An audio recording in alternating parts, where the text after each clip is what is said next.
Ассалаумағалейкум. Бүгін осындай өте дәмді, қатпарлы, үгілмелі қамырдан жасалатын және тез-тез дайын болатын самсалар дайындаймыз.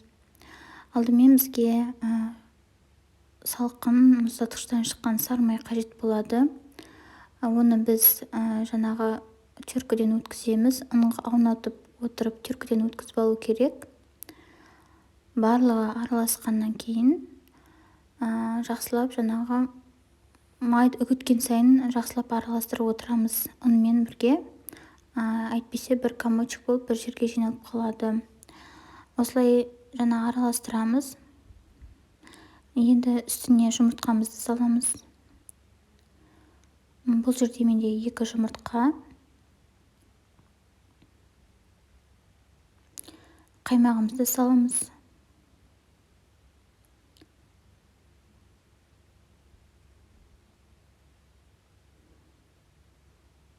Тұзымызды салып, жақсылап қамыр елейміз.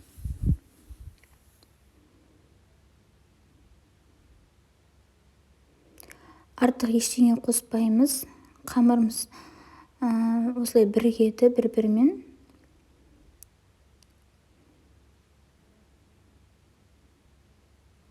Енді бұны пищевая пленкаға орап, холодильникке жарты сағатқа қойып қоямыз. Салмасына етке, менде тартылған ет, бұл жерде үстіне пияз салып, туралған тұз, бұрыш дәміне қарай салып араластырамыз.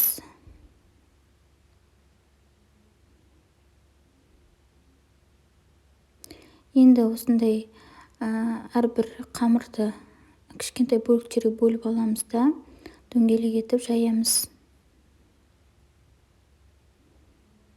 Үстіне салмамызды салып, самсамыздың формасын келтіріп, жаңағы түйеміз.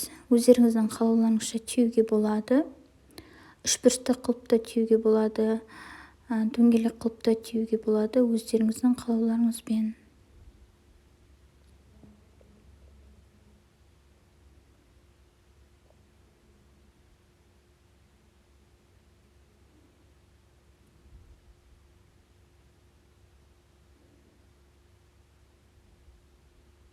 Мінекей, осылай түйіп шықтық бәрін. Енді үстіне жұмыртқамызды жағамыз.